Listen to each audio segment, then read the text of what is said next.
Hey, what's up everyone? So I know this video wasn't promised and I was going to do this video much later on, but I thought I'd give you a little bit more taste of Jamini Astrology and how much fun and how much predictive it really becomes even for a beginner like you. Okay? Like with Jamini and its dashas, astrology becomes more simplified. I can see this because of the fact I have so much extensive knowledge of Parashara astrology that I'm teaching you right now. But when you add Gemini, it just everything comes together. Okay, and so today I want to talk about Chara Dasha. I've talked about Vimshotri Dasha. I've talked about how to predict certain things from there, and it's a bit more complicated. But when you talk about Chara Dasha, it is really simple.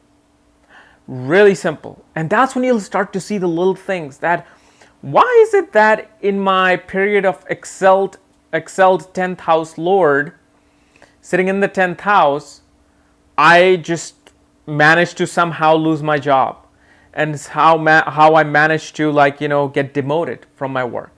So that's what we're going to see that today. Okay, so like in Vimshotri Dasha, where your dasha starts from the lord of the nakshatra where the moon is placed, and by looking at the pada, if it's in the first pada, second pada, third pada, fourth pada, it'll show you how large or small your very first dasha is going to be. So let's say if your moon is in the fourth pada of Rohini nakshatra, that means you started your life with your moon mahadasha, yet it was a very little dasha because it was in the fourth period, it was in the fourth quarter, it was just about to move to the other sign. But in the Chara Dasha, planets do not have mahadashas. It's not like you go through mahadasha of Mars and Moon and Jupiter and Saturn. You actually go through the dasha of signs. So let's say if you started out your life with Capricorn ascendant, or you started out your life with Taurus ascendant, your life will then start out with Taurus Chara Dasha. And what will happen, it'll move backwards. So from Taurus Mahadasha, it could be 6 years, 10 years. I don't want to get into all that right now of calculative things, but after Taurus, you will run through then your Aries Chara Dasha. After that, you will run through your Pisces Chara Dasha. After that, you will run through your Aquarius Chara Dasha. Okay? And they will not be going simultaneously as the Vimshotri Dasha. So if you're running through your period of Mars in the third house in Vimshotri Dasha, you might be running through the period of Taurus, or I'm sorry, you might be running through the period of Scorpio in the 7th house Dasha. So you might be running through your Scorpio 7th house Dasha. And then the way you merge them together is how you start to see why certain things happen in life. Like I'll tell you, many of you might be thinking, oh, this is just going to be a contradicting method because one dasha will say one thing, the other dasha will say the other thing, and astrology is going to be screwed up. And that's where you're wrong. Because here's the thing. Let's say if somebody's going through their Saturn Mahadasha, okay, and Saturn is a 10th house, exalted, and yet they flourished in their career. Saturn is becoming part of a Raj Yoga, and it's also giving rise to career in that 19-year period, okay? But then you suddenly, after like 7 years of Saturn time period, within that 7 years of Saturn Mahadasha, you suddenly got demoted and you lost your work, or you got fired, you got laid off, and now you're sitting back and thinking, why the hell is it that my Saturn Dasha that's supposed to protect me here is now demoting me, okay? That will be seen through Chara Dasha. Let's say if you rose in your career, in your Saturn Mahadasha, okay? But Saturn Mahadasha is not really talking about marriage. But Chara Dasha tells you that you will get married and you will have kids in this time period. So you see how you took two different Mahadasha and came to a single conclusion. So if you're an astrologer, like Juan Paul Manley, he would be like, okay, so you had academic success or you had career success in this time period, and you also got divorced in this time period, or you got married in this time period, where Saturn mahadasha wasn't really talking about divorce or anything to do with divorce, or it wasn't talking about anything with marriage with Saturn, but because of Chara Dasha, everything was simplified. So that's what we're going to discuss today. Now, certain Chara Dashas will move clockwise and certain Chara Dasha will move counterclockwise. So let's say if you are an Aries ascendant, your first Chara Dasha started with Aries like everybody else. But will it move forward to Taurus or backwards to Pisces? That depends on the sign. So Aries will move forward. Aries will go first. Your first Chara Dasha will be Aries, Taurus, Gemini, Cancer, Leo, Virgo, all the way to the 12th house, and it'll repeat again. But let's say if you're Taurus ascendant, okay, you will move backwards in your Chara Dasha. So for Taurus, you'll start your mahadasha with Taurus, and then you'll move to Aries, and then you'll move to Pisces in the 11th house, then you'll move to Aquarius in the 10th house, so you'll go backwards. So those are things you got to remember. Like I have my notes here. So Aries, Leo, Virgo, Libra, Aquarius, and Pisces will go forward, and rest of them will move backwards. But don't worry about all the calculation and all that. Once you have the software, once you get your full horoscope and look at the Chara Dasha and just go from there. Whether it's moving forward or backwards, don't worry about that. Just look what house and sign that Chara Dasha is off and what planets are from what angle. So I'm going to give you an example today of how somebody who's going through a very brilliant Dasha, that's supposed to give rise in career, yet at the same time gives fall in career. And even though transits play their part, like if your excelled planet in the 10th house is debilitated during transit, you may have some trouble, okay? But to just really easily pinpoint that you're going to have trouble in this time period with career, that you will use Chara Dasha. Okay, so like you see here on this chart, you have Taurus ascendant with Rahu in the ascendant, Ketu and Mercury in the 7th house. You have Mars in Cancer in the 3rd house. You have Jupiter and Moon in the 5th house. And you have Venus and Sun in the 8th house in the sign of Sagittarius. And Saturn is in the 10th house in Aquarius. Okay, so let's just pretend this is a chart of somebody. And let's pretend that this person is going through their Saturn mahadasha in their 30s. And so imagine they started their mahadasha, they got a rise in career, they're working as a stockbroker or financial analyst at a big, huge company, okay? And they're in the middle of a Saturn dasha, everything is fine and dandy. But then what you forgot to look is their Chara Dasha. So let's say if this person is going through Vimshotri Dasha of Saturn, but this person then goes to Chara Dasha of Libra, which is in the 6th house. How would you look at this? Now, it doesn't matter if it's a 8th house or 6th house Chara Dasha. These are just signs, okay? There's no exaltation or debilitation of signs. Like, oh, your Libra is debilitated in the 6th house, so you're going to have a bad result. No. Just like in Vimshotri Dasha, you take the Lord whose Dasha you're running to, you put it in the ascendant to also look at the Antra Dasha. When you are judging Chara Dasha, you will take that Chara Dasha sign. So if this person is also going through the Chara Dasha of Libra, put Libra in the ascendant. Put Libra as the ascendant. So now when you put Libra as the ascendant, look at this chart. You see Mars, who's debilitated in Cancer, is sitting in the 10th house. So in middle of Saturn mahadasha, when Chara Dasha of Libra started, the Mars was 10th from the Libra. It was 10 places away from Libra sign, meaning that this Chara Dasha is now dealing with his career. And Mars, setting in the sign of Cancer, activated itself. So what happened during Libra Chara Dasha? This person suddenly got demoted. And that time period of Libra Dasha, whatever time period it is, it can 10 years, 8 years, 7 years, they go by different timings like Vimshotri Dasha. For that time period, this person is going to suffer the fall in their career.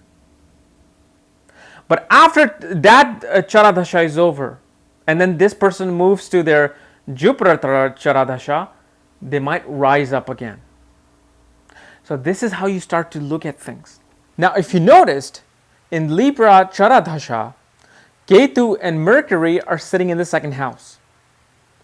And Mercury is also the lord of 12th house of losses, and Ketu is already letting go of material things. It makes you beg for things. So during that Chara Dasha of Libra, it also shows that the person's savings also were drained. They lost their assets. Maybe because when they got demoted and lost their job, they had to revert to their savings to pay for their bills. And that whole time, they also lost their savings. So look at it from this perspective of too, not just career. Look at where every other planet is. And I know Rahu and Ketu are not Karakas, but they're in a certain house now. They're in a certain sign. Okay, and also look at the aspects of Jamini Chara Dasha. Now, in Chara Dasha, you can also see marriage. You can also see the Libra and Aries are in the 1st and 7th axis. So, in Chara Dasha of Libra and sub period of Aries, so Libra and Aries period, you can get married. And also, if you noticed, I put these Karka names on the planet. Like Mars is a Ghatni Karka. Mars is becoming the Karka of the obstacle, death, diseases, and obstruction. Where Saturn is the Atma Karka and Jupiter is the Amatya Karka. So when Libra Chara Dasha started, and Mars was acting and not only in the 10th house showing career, but it was also Ghatni Karka, meaning that it was a Karka of obstacles. So in Chara Dasha of Libra, it brought obstacles, deaths, even diseases to the person. And for that 7-8 year period, they were just suffering. But then suddenly in same Saturn mahadasha, this person arose again. Because the Chara Dasha changed from Libra to Virgo. And Saturn and Jupiter and Moon are sitting in Virgo. And in Parashara, they're creating a Gachkesari Yoga. So you should start looking at your chart in this manner. Now let me give you a same example, but with a bit more detail. So let's say this person started their Libra Chara Dasha, and they saw, oh my God, my Mars is in the 10th house. I'm gonna get demoted. But then this person doesn't really get demoted. This person does fine, even in their Libra Chara Dasha. What comes to play now? What comes to play now is the divisional charts, like Nimansha. So just pretend if this is the Nimansha chart that on the screen of this person. Okay, it may not be the proper Nimansha chart. I just made this up quickly. Mars is now excelled in Nimansha in the 7th house, and it aspects the 10th house in Nimansha. So now if you go back to your D1 chart, what will happen to career? Well, career will be fine. This person will still do fine. Yet, since Mars is a Ghatni Karka, Karka of diseases, obstacles, they will go through some sort of a sickness. They will face obstacles in that time period. The foundation of that house will be shaken a little bit, but it won't be that the house will fall. They will go through some trouble, but they'll come out of it. And this is just the very basic of Chara Dasha. I'm still learning, I am still going over charts, and I'm still going deeper into it. Like in Jamini Astrology, there's also Raj Yogas and Dhan Yogas. Usually, one of the best the Raj Yogas is when Atma Karka and Amatya Karka are sitting together in one house or aspect each other through Jamini aspect or Parashara mutual aspect. Yet, to confirm that Raj Yoga, that same Raj Yoga between Atma Karka and Amatya Karka should be present in Nimansha chart. and only then it will show the 100% accuracy of the Raj Yoga. Same thing with Parashara. Raj Yoga is occurring in your between your 10th and 9th Lord, or 10th and 5th Lord. Yet in Nimansha, both the planets are debilitated and they don't have any link to each other. Raj Yoga nullifies itself. Okay? But in that same time period, if your Atma Karka and Amatya Karka are playing a role, you rise in life. So you see how you can integrate two systems into one and make a beautiful prediction. So if you go to K and Ra, if you go to Juan Paul Manley, you go to Mark Boney, and they're like, you got married in this time period, but at the same time you got fired from your job. So although you were running through a beautiful time period for marriage, you're running through a bad, probably Chara Dasha period of your career. And this is how you should start interlacing them together. Now, another thing you must have noticed is from Parashara side, debilitated Mars aspect Saturn with its 8th aspect. Okay? But in Jamini, both Mars and Saturn aspect each other. That is creating a very turbulent sambandha, very turbulent placement, because both are enemies, and it's creating a war zone. And at the same time, Atma Karka is now in yoga with Ghatni Karka, meaning that your physical self is now has a sambandha with a planet that is here to destroy your physical self. So guys, this was my very, very basic explanation of how Chara Dasha works, because so many of you are asking, look, just talk about Chara Dasha. So I'm just talking this much about Chara Dasha, where there's this much to cover, just like Parashara astrology. But you see how easy it gets. You look at the sign-based Chara Dasha along with Vimshotri Dasha, and usually most of the time they will match with each other's timing. But just Vimshotri Dasha, if I was to say to somebody, you got married in this Dasha and you had a rise in life, they might say, well, yeah, I did get married in this time period, but you know what? I lost my job and I haven't had a job for the past 4 years. Well, that's because now, if I look through Chara Dasha, it shows that, okay, he lost his job. Maybe the Amatya Karka went into the 8th house from the Chara Dasha position. Maybe the 10th house Lord again became debilitated from Chara Dasha. So look at all these things and you'll start to develop your skill slowly. But again, we'll cover more. All right, so if you're new to my channel, subscribe below, because you'll be learning the magic of Vedic astrology here and predictive abilities. And if you want to know where your Chara Dasha is starting and what planet is sitting where, for that, check out the links below. Check out my books there, Astrology at the Speed of Light and Conjunctions at the Speed of Light. And when you get these books, I will send you the link to look at your own charts. Just make sure you follow the directions below. And remember, August 27th, my book, Aspects at the Speed of Light, comes out, where I talk about details of Jamini aspects too. Bye-bye.